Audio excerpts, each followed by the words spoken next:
E aí galera, eu sou o professor Ítalo Costa de Artes e esse é o Enem Pará.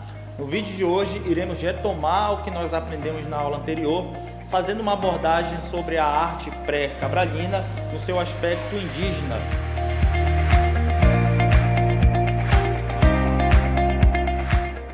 Iremos recordar os principais fundamentos do que nós conhecemos anteriormente acerca da fase rupestre. Vimos que basicamente os sítios arqueológicos brasileiros estão contidos na região nordeste do Brasil, mais precisamente em São Raimundo Nonato, no estado do Piauí. Vamos ver também que o segmento governamental responsável por fazer a preservação, a proteção desses achados arqueológicos, o patrimônio cultural brasileiro nos seus aspectos materiais e imateriais é o IPHAN, que é o Instituto do Patrimônio Histórico e Artístico Nacional. É importante que você tenha conhecimento sobre essa entidade governamental para que você possa compreender de que forma os entes governamentais, o governo, o Estado, faz uma salvaguarda desses achados arqueológicos. O IPHAN é o órgão responsável por fazer a proteção, a preservação desses espaços para que nós possamos estudá-los, para que nós possamos conhecê-los como parte integrante da nossa cultura. Então, os vestígios deixados pelos povos antigos podem ser obtidos de maneira mais precisa, podem ser divulgados, podem ser protegidos de maneira mais precisa por meio do IPHAN. O aluno do Enem precisa conhecer esses tópicos importantes porque, eventualmente, temas como esse podem cair na prova dissertativa de redação. Vai fazer com que o seu texto fique mais embasado ao tocante artes, ao tocante aspectos artísticos. Na sequência, vemos algumas imagens que remetem ao período hora estudado, ao período que nós já estudamos anteriormente, trazendo aqui alguns vestígios arqueológicos, algumas pinturas que remontam ao período paleolítico brasileiro. Nós percebemos uma cena de caça e uma cena geométrica, mostrando aí a predileção desses primeiros artistas, digamos assim, desses seres pré-históricos brasileiros, por esse tipo de pintura. Pesquisadores definem basicamente o trabalho feito por esses indivíduos da pré-história de maneira naturalista ou de maneira geométrica. Então nós vamos perceber que basicamente as obras encontradas no período rupestre brasileiro serão definidas dessas duas formas. O período naturalista remonta a animais, à natureza de modo geral. E as obras de natureza geométrica remetem a ritos, a rituais religiosos, basicamente contidos já nessa transição do que nós definimos como paleolítico para o neolítico, momento em que esses indivíduos começam a viver coletivamente, começam a compartilhar fundamentos culturais entre si. Isso tudo contido dentro da ideia de identidade cultural que esses povos agora começam a construir. A ideia de religião, a ideia de cultos, a ideia da magia de modo geral, muitas vezes vai ser representada por meio das artes. Nós veremos também que nesse período esses indivíduos começam a viver em grupos, em residências coletivas, é o que nós vamos definir como tribos, as tribos indígenas. Em um primeiro momento nós veremos aí que esses índios, com a chegada do colonizador, serão taxados de seres canibais, seres primitivos, e muito por isso nós veremos em algumas pinturas que representam a história brasileira como os índios comedores de carne humana, e que na verdade isso é uma grande inverdade, é um pensamento eurocêntrico que parte do colonizador sobre a cultura brasileira. Aqui nós vemos na imagem a figura de um índio brasileiro que traz elementos importantes, como por exemplo a arte plumária. O que seria essa arte plumária? A arte plumária é a utilização de penas para que possam compor a vastidão de recursos, de adereços que são usados por esses povos indígenas. A arte pré-cabralina não se restringe apenas às pinturas rupestres encontradas na pré-história, mas também toda a produção desenvolvida por esses povos, como a pintura corporal, como eu já falei anteriormente, no caso da arte plumária, a produção de elementos como arcos e flechas. Compreenda que esses indivíduos não tinham nesses objetos a figura artística, eles não compreendiam isso como arte. Quem define isso como arte somos nós. Eles tinham esses objetos como instrumentos funcionais, que faziam parte do seu processo diário de caça, de colheita, processos que estavam em torno dos aspectos culturais que eles desenvolviam nessas culturas. Nós vamos ver que esses períodos marcam importantes fases da produção indígena brasileira, tendo em vista que a produção desses utensílios, desses equipamentos, dessas pinturas, estão contidas dentro de aspectos religiosos e do cotidiano. Professor, como assim cotidiano? Vamos pegar como exemplo a pintura corporal. A pintura corporal ela tem um vasto significado. As cores podem influenciar, por exemplo, que esse índio, esse povo indígena está preparado para o combate bélico, eles estão preparando para a guerra. E aí eles vão se pintar geralmente na cor vermelha, utilizando, por exemplo, o urucum, que é contido aqui na nossa região, que é muito popular na nossa região. Só que essa pintura ela não serve apenas de maneira a codificar esse processo, como por exemplo já citado no momento da guerra.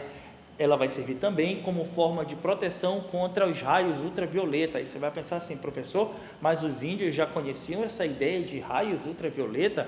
Claro que não, eles compreendiam apenas que aquela pintura protegia contra o sol excessivo, que aquilo de alguma forma iria proteger contra a presença marcante ali dos raios solares.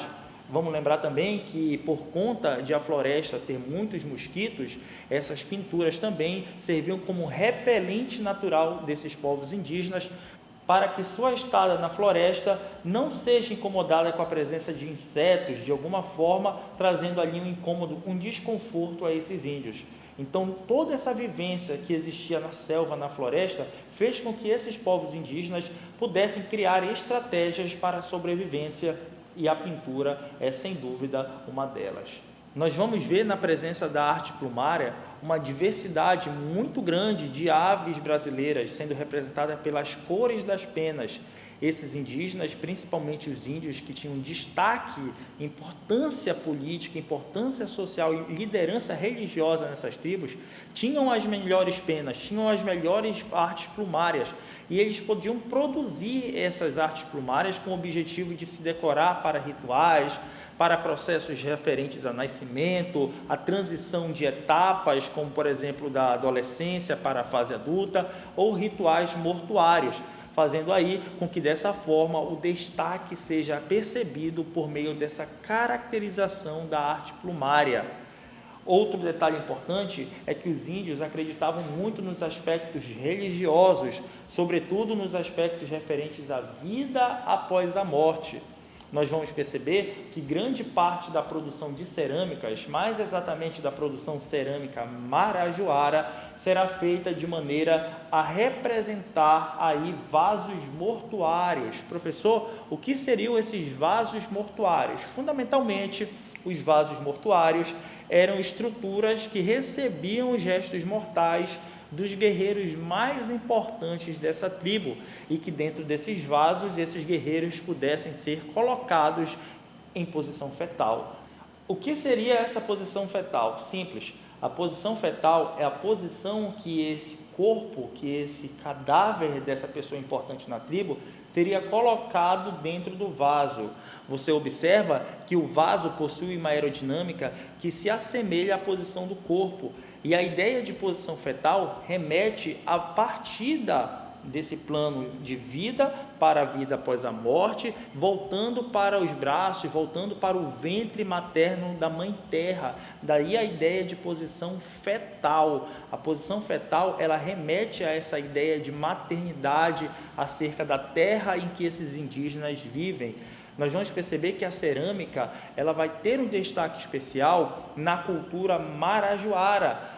A cultura marajoara é a cultura que está contida dentro do grande arquipélago do Marajó. Os índios que residiam naquela região desenvolveram um vasto trabalho de produção de cerâmica, marcado basicamente pela geometrização das formas. Essa cerâmica terá como principal contribuição o uso em funerais, o uso doméstico ou em cerimônias de modo geral. A ideia de utilização desses equipamentos, dessas urnas no âmbito doméstico, se dá para guardar alimentos, líquidos e que assim esses indivíduos pudessem tornar essa cerâmica como um atributo funcional dentro dessa sua cultura, dentro de seus aspectos culturais no âmbito material. Nós veremos que, além da cultura marajoara, o nosso estado do Pará também reserva a importante presença da cultura tapajônica. Essa produção cultural estará contida na região onde hoje está o município de Santarém. E lá em Santarém nós teremos a presença marcante de restos de achados arqueológicos que fazem um cenário, que reproduzem um cenário bastante importante do que foi a cultura desenvolvida, do que foi o trabalho desenvolvido por esses povos indígenas da região tapajônica. Nós vamos perceber que todo o trabalho desenvolvido ao longo do rio Tapajós até o rio Amazonas será definido como produção artística, produção indígena tapajônica. E diferente da arte marajoara, onde nós vamos ter uma riqueza em cerâmicas com formas geométricas, a arte tapajônica, a arte indígena tapajônica, será marcada por presenças de formas humanas e formas de animais, e em alguns casos a mistura de formas humanas com formas animais. Eu quero que você atente que existe uma expressão muito importante dentro dessa concepção da produção de cerâmica tapajônica, a expressão arte antropomórfica. Professor, o que é arte antropomórfica? A expressão antropo significa pessoa, mórfica, forma. Então, todas as vezes que você perceber na produção indígena dessa região uma forma que remete à estrutura humana, nós iremos chamar de forma antropomórfica. E todas as vezes que nós pudermos perceber a presença de animais, e isso vai ser muito frequente na cultura tapajônica, nós veremos a expressão arte zoomórfica. Professor, o que significa zoomórfica? Zo significa animal, é só você lembrar da expressão zoológico, e mórfica significa forma. Então, zoomórfica significa forma de animal. A cultura tapajônica valoriza muito a produção de animais nas suas cerâmicas, por várias razões. Amuletos, brinquedos para as crianças e também como forma de valorizar as entidades, no seu aspecto religioso, as entidades que tenham formas de animais.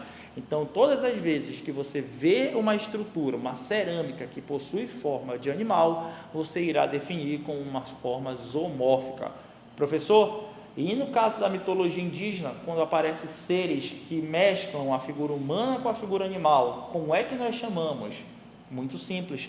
Quando acontecerem casos com a mistura de animal e pessoa, nós iremos chamar essa forma, essa estrutura, de forma antropozoomórfica. Mais uma vez, antropozoomórfica, que significa a forma de pessoa e animal em uma mesma estrutura. Então, todas as vezes que você perceber na produção indígena brasileira a presença de forma humana e forma de animal em uma mesma estrutura, você vai definir como forma antropozoomórfica. Na aula de hoje podemos concluir melhor um pouquinho sobre a arte indígena brasileira e seus aspectos gerais. Eu sou o professor Ítalo Costa de Artes e esse foi mais um Enem Pará. Até a próxima!